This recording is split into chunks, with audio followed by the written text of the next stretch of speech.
Greetings, African people. I'm going to start out with some stats for you.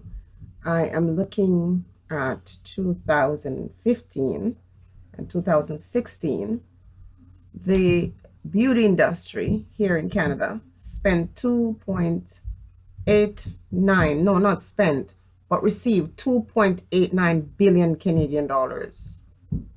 And let's go over to the United States.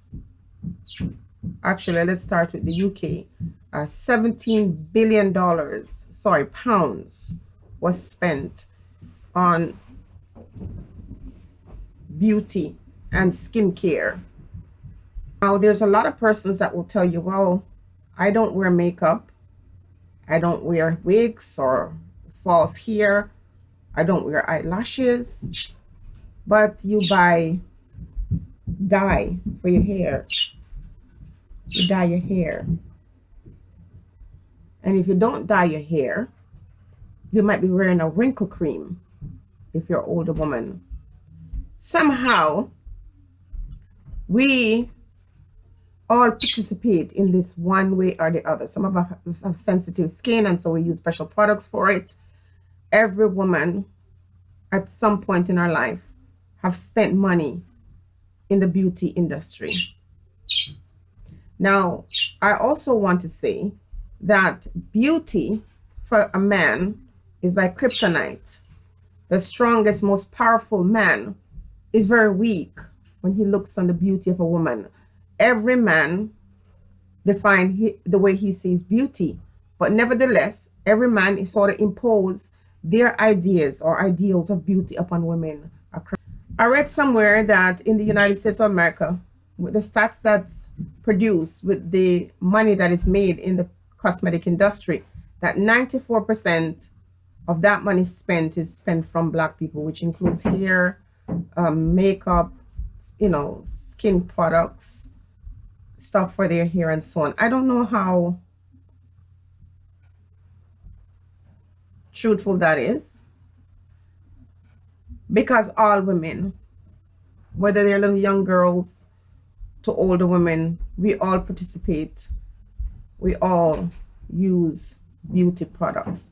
Now, what I'm rambling here about is I'm trying to take a look at what happened to that Black woman that went to the Korean hair store and was manhandled by that Korean man.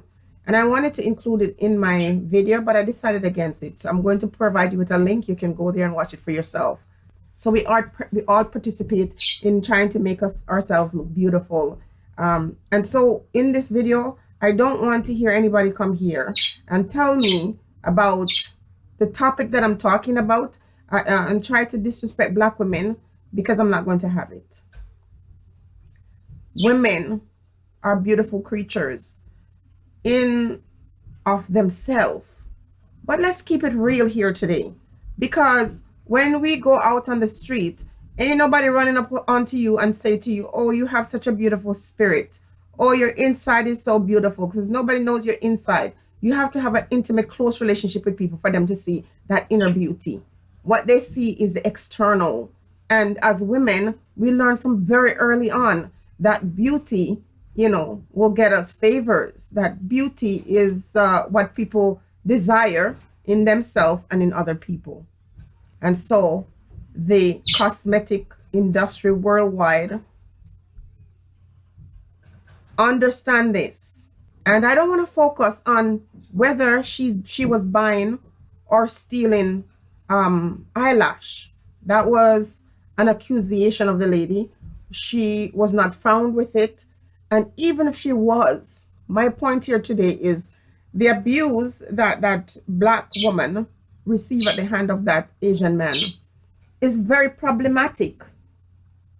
The fact that that Korean man gets the impression that he could lay his hand on a Black woman, somehow he must have gotten that message that it was okay, that he could do that and he could get away with it. There's something in that's very problematic. And somehow Black men around the world have sent a very clear message to other men that they don't value their women. Now, this is not to bash Black men, but I'm saying, at what point would this guy, this man, believe that he could do that to a black girl and get away with it, or a black woman and get it? Something is being sent, some message. And I know I'm going to get someone to come to this video and tell me about these girls who are buying weave and wig. That is not the issue today. I'm not talking about that today, because I don't wear weaves. But that really is none of my business at the end of the day, who wants to wear it and who doesn't want to wear it. I might hate it, but I can't just go around and, you know, make a big placard and tell women what to do with themselves. Because you might not wear it, but you're doing something else that another female won't do. There are other females that will not wear any makeup. There are other females who will not lock their hair. You know, we all have our likes and our dislikes. The point is, the black woman was assaulted, not just by the man, but the woman in the store as well.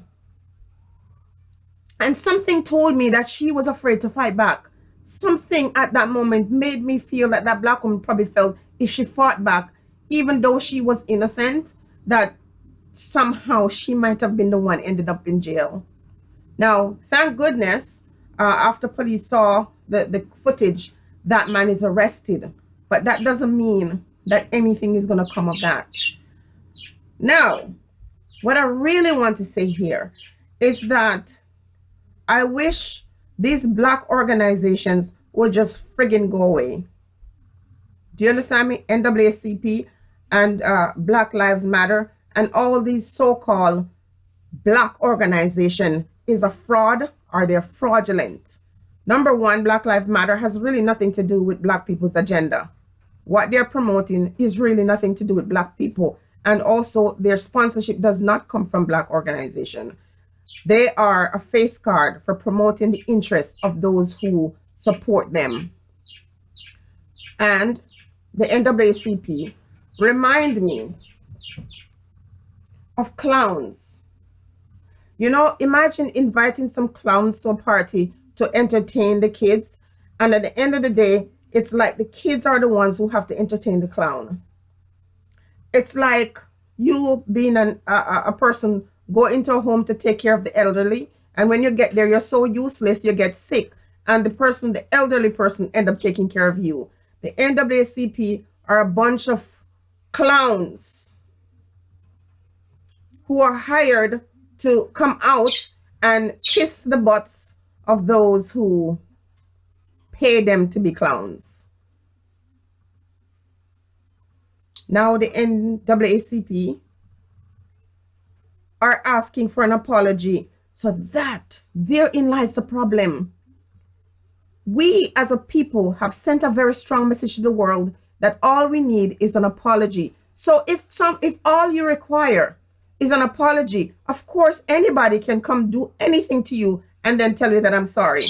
But that doesn't work anywhere. That's not a principle that works anywhere else. If that was the case, when black people commit crime, or anybody else for that matter commits crime, all they would have to do is go in front of the judge and say, I'm sorry.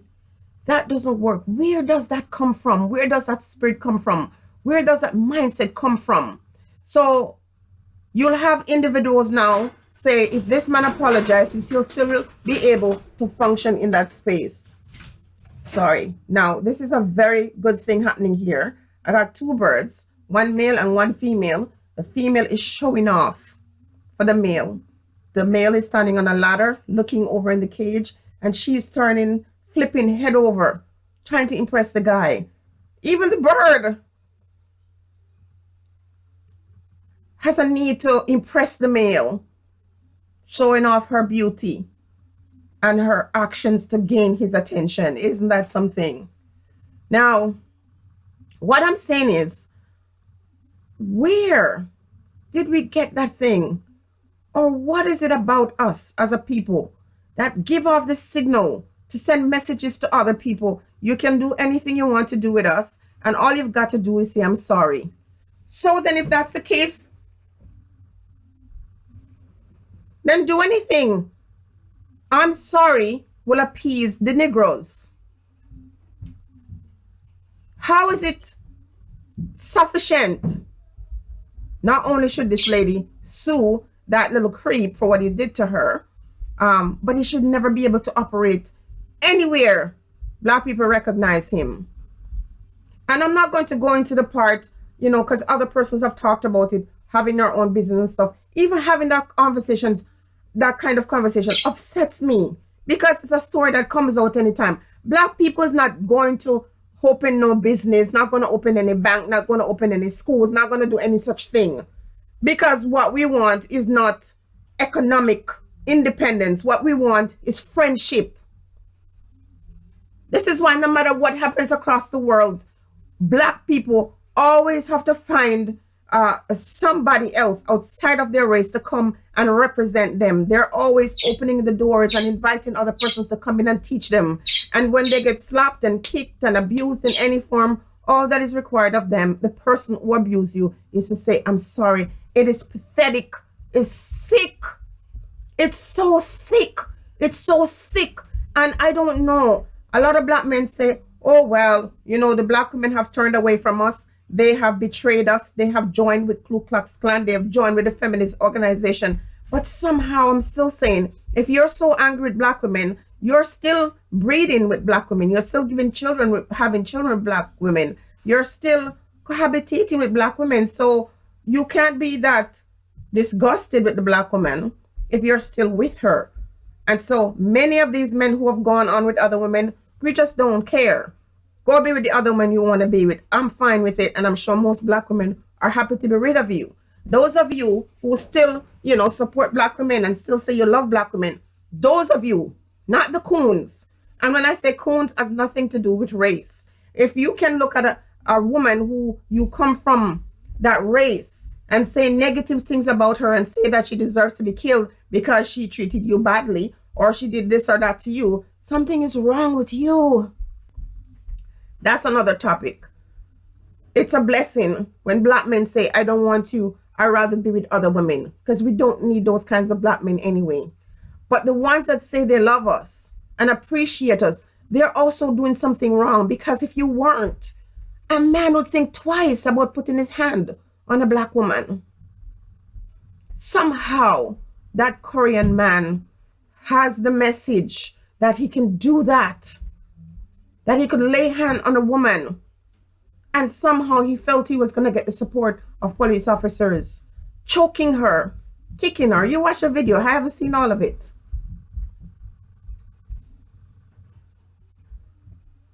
So besides the fact that we have decided to be long life servants and slaves, otherwise we would want to build our own community. We'd want to have our own things. We want to grow in other areas of commerce.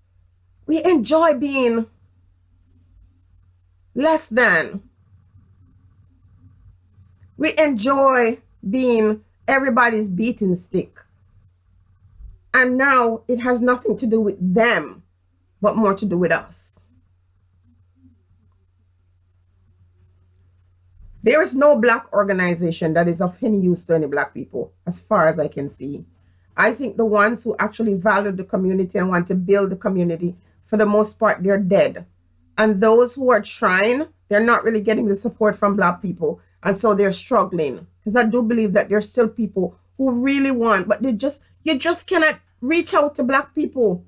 You just can't somehow really speak to them and connect. Because while you're saying, yes, yes, yes, yes, we agree. And every time something like this happens, they come out and they chant for a day or two. You're protesting. Protesting what?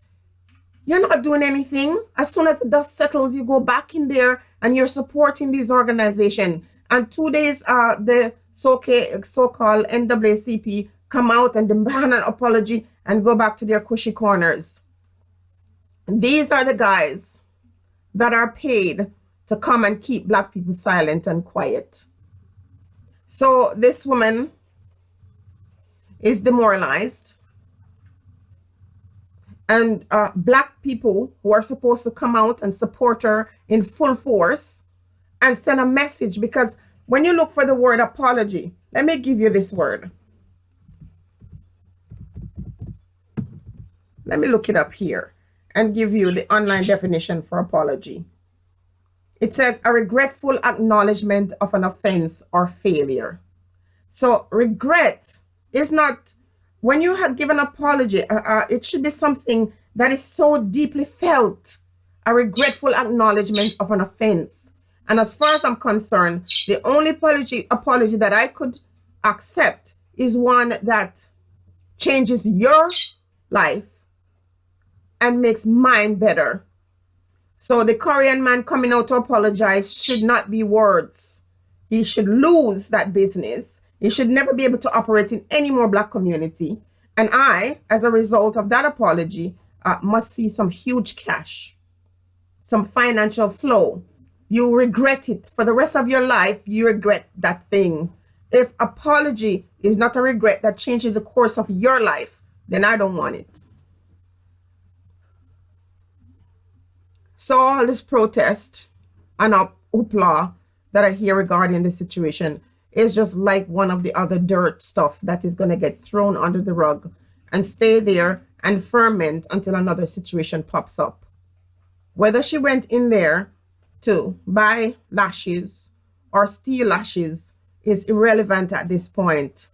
What happened to her, unless she went in there to buy life, that man has no reason to put his hand upon her. Unless he has the power to give her life, he had no right to touch her. But we're going to continue to be the punching bag and the kicking ball of everybody else until we individually change our mind about who we are as a people, not just collectively, individually. And if an eyelash is going to cause you to be kicked like a ball, perhaps you might want to reconsider wearing eyelashes. And if the eyelash only comes from the Korean or the Chinese place, perhaps you might decide to make your own if you really have to have it. It's time for us to change, but the change cannot come outside. The change has to come inside. We can't look to the people who benefit from us being a subject to their abuse. We've got to want to change because we say we deserve more. Be blessed, African people. Think on these things.